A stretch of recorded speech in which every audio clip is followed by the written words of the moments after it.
On this Workers' Day, I have some considerations for you. One is an outburst, the other is a word from God to the worker. Let's go with the outburst first, right? You should know that today the minimum wage had a net increase, an exceptional increase of 18 reais. The worker will receive an increase of 18 reais to the minimum wage, from 1,302 reais to a great 1,320 reais. Everybody knows that this is a joke, but what nobody talks about is the other side of the story. I'm sure that the government would even like to give a more significant increase to the worker, but the government knows that it would simply damage the economy in the country even more. Why? How will the business owner give an even higher salary to their employees when the government takes from them 2 or even 3 times the cost of their salary? That is, the employee costs a boss 2 or even 3 times the value of their salary. And those who own businesses know what I'm talking about. Let's say that you are an employee that receives 5,000 reais, you take home 5,000 reais. But your cost to the company, when it adds all the taxes, pension, bonuses, holidays, all the benefits, and many other taxes that the government takes it out, and this and that, the boss has to pay 15,000 reais in total as the employee's cost. So the employees take 5, the government takes 10, 7, and the boss, how can he pay the employee even more? Because more he pays to the employee, more he pays for the government. This is a story no one talks about, and the government still wants to increase taxes even more. How will employers employ more people if the employers have to keep on paying taxes and more taxes? And it's not only that, this 5,000 that the workers take home, that has been already 100% being taxed of it, when they go to the fuel pump, they have to pay even more taxes. Out of the 5,000 that the workers have taken, 10,000 the government has already taken, the government will take even more from the workers at the supermarket, at the petrol station, taxes over food and everything that the worker buys. So I will tell you, it's an ungrateful thing. It's made to not work. This is my first outburst.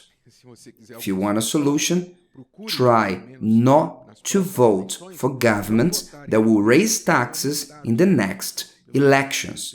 At least think about it.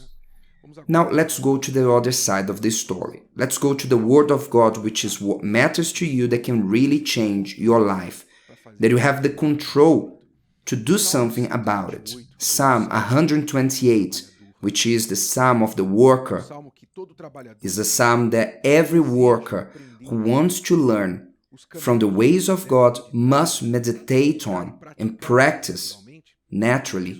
It says the following about the man who fears God. He starts giving the secret for the worker to win. He says the following: blessed is everyone who fears the Lord, which means who respects, considers, who aims to please Him, who walks in His ways. When you eat of the labor of your hands, when it says you eat of the labor of your hands, it means that your work will be enough to support you and your family. Your work will provide for yourself. You will not depend on the government, depending on friends, family, or anyone. You will only count on your own hands. You eat of the labor of your hands, you shall be happy, and it shall be well with you.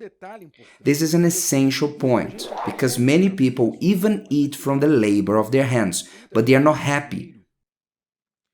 There are many who have money, spend this money, but they are not happy, because they know that much of their money comes from illicit things, money that was earned in an illicit way.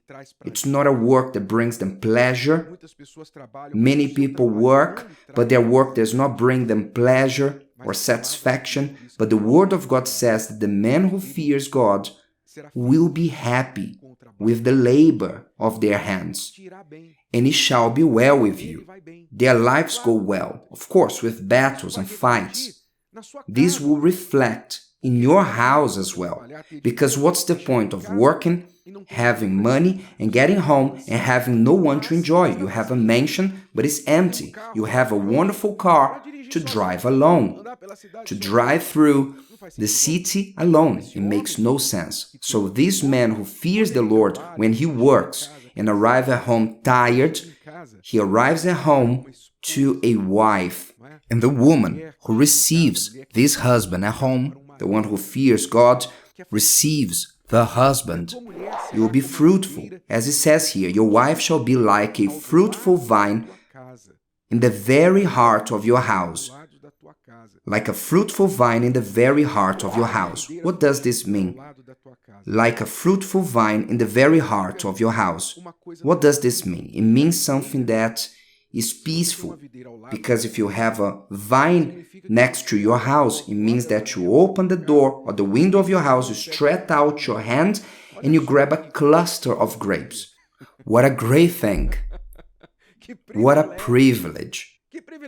You don't need to go to the field to get the grapes. It's just by your house.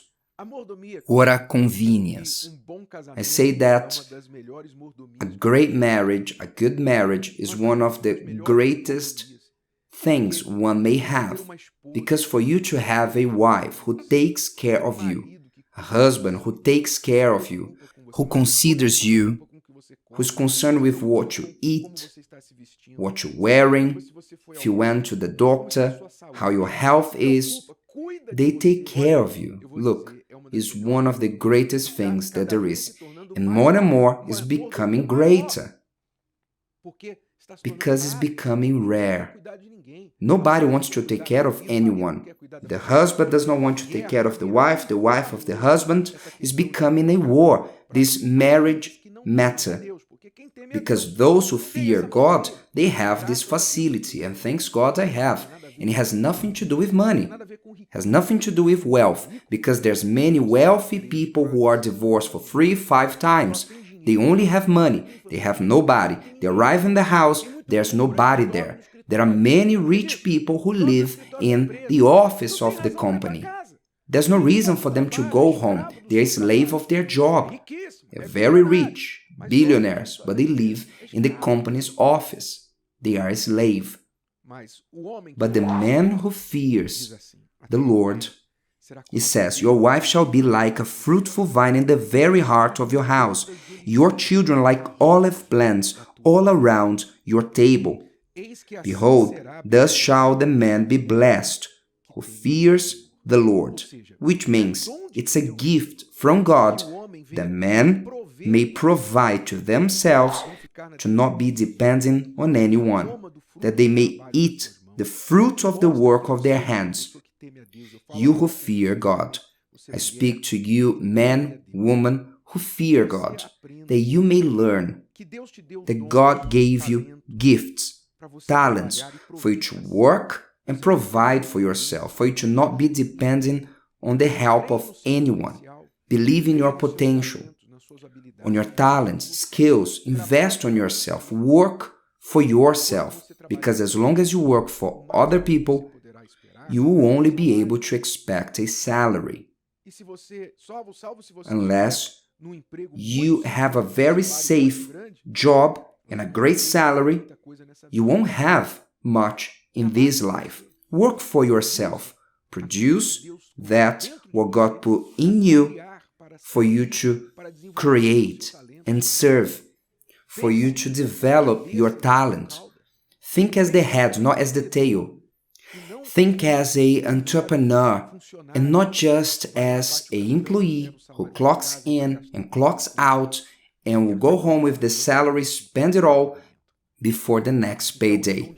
So it's a gift of God that man may enjoy the good of all his labor.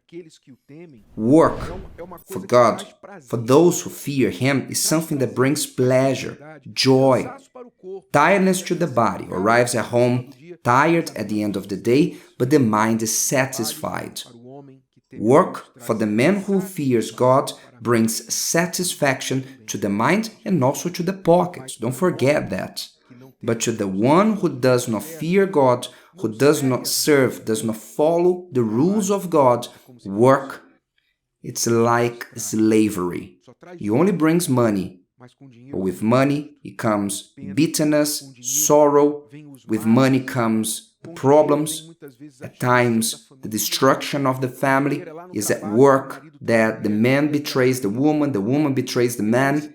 Is with this work that many times the person ends up destroying their own family, get involved with the wrong things like addictions, because they work without the fear of the Lord. So think on this day. Reflect on the labor of your hands. How have you been working?